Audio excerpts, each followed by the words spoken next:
Praise the lord. Welcome to showers of blessing. దేవుని కృపలో భద్రపరచబడి నూతన దినంలో ప్రవేశించాం.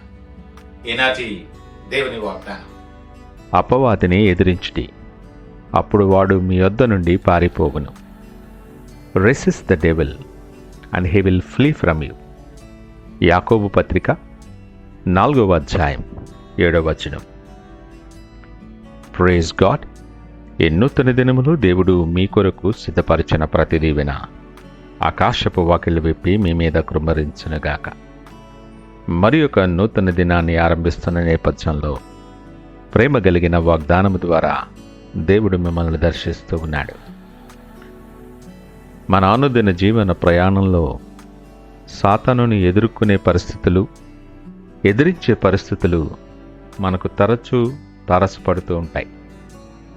నీ నడక నీతి మార్గంలో ఉన్నప్పుడు, నీ ఆలోచనలు యథార్థమైనవిగా ఉన్నప్పుడు, దేవునితో విశ్వాసములో నువ్వు బలపడుతూ ఉన్నప్పుడు ప్రత్యేకించి నీ మీద దృష్టి పెడతాడు అపవాది. నీ బలాబలాలు బేరీజు వేసి నీ మీద దండయాత్ర చేస్తాడు. సమయాన్ని కనిపెట్టి నీ బలహీనతలు, నీ సెంటిమెంట్స్ సమస్తము ఎరిగి నీ మీద దాడి చేస్తాడు.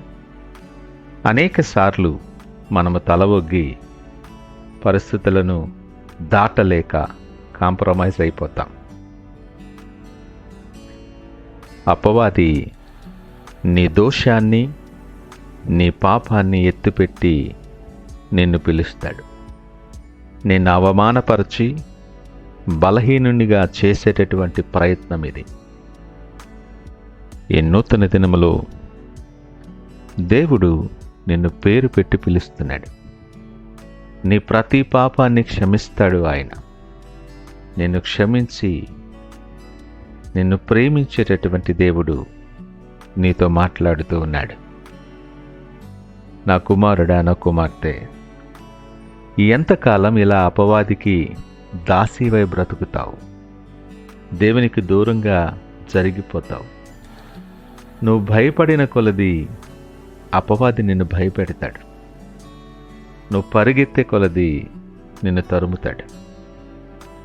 ఈ మాటలు వింటున్న ప్రియ దేవుని జనాంగమా, నిజమే కదా? ఎంత దూరం పరిగెట్టినా నీ పరుగు ఆగదు.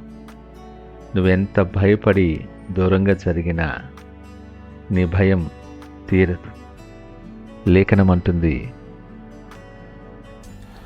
యెహోవా యొద్ద విచారణ చేయగా నాకు కలిగిన భయములన్నిటి నుండి ఆయన నన్ను తప్పించనని దావీదు సాక్ష్యాన్ని మనకు తెలియచేస్తుంది. దేవుడు నీకు అనుగ్రహించిన నూతన దినంలో ఇంతకాలం అపవాదికి దాసీగా, అపవాదికి లోబడి బ్రతుకుతున్న నీవు తన స్వరూపము చొప్పున, తన పోలిక చొప్పున చేసిన దేవుడు నీతో సూటిగా మాట్లాడుతూ ఉంటుండగా దేవునికి విధేయత కలిగి ఉండు. దేవునికి లోబడు.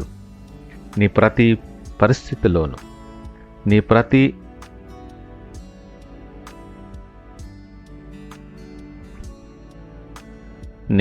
పరిస్థితిలోనూ, ప్రతి అవసరతలోనూ, ప్రతి అడుగులో, ప్రతి పనిలో దేవుడు నిన్ను బలపరుస్తాడు.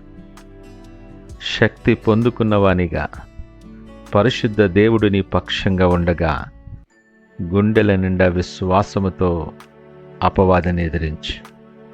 అప్పుడు నీ తండ్రి నీతో ఉండుట చూసిన అపవాది పారిపోతాడు. చాలాసార్లు అపవాదిని ఎదిరించాలని ఒంటరిగా పోరాటం చేస్తాం. అపవాదికి లొంగిపోయి చివరికి బానిసగా మిగిలిపోతాం. దేవుడు అంటున్నాడుగా, నాకు వేరుగా ఉండి నీవేమీ చేయలేవు.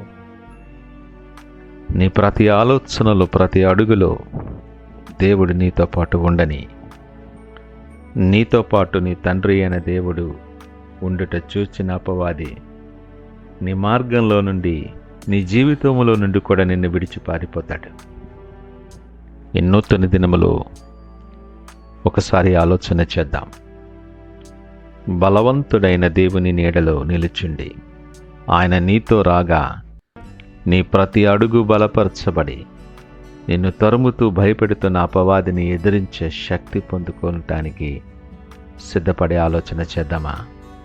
ఆ ప్రకారముగా సిద్ధపడి ప్రేమపూర్వకముగా దేవుడు నీకు ఇస్తున్న పిలుపునికి లోబడి ప్రార్థనాపూర్వకంగా ఈ దినాన్ని ఆరంభిద్దాం.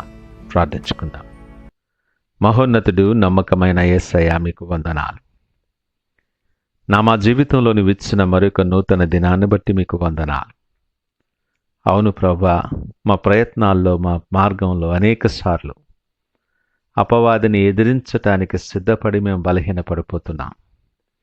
ఈ దినం అపవాదిని ఎదిరించటానికి మా ప్రతి అడుగులో, మా ప్రతి పనిలో, ప్రతి అవసరతలో మీరు నాతో ఉండమని మీకు విజ్ఞాపన చేస్తున్నాను. మీరు మాతో ఉండగా మాకు విరోధి ఎవడు?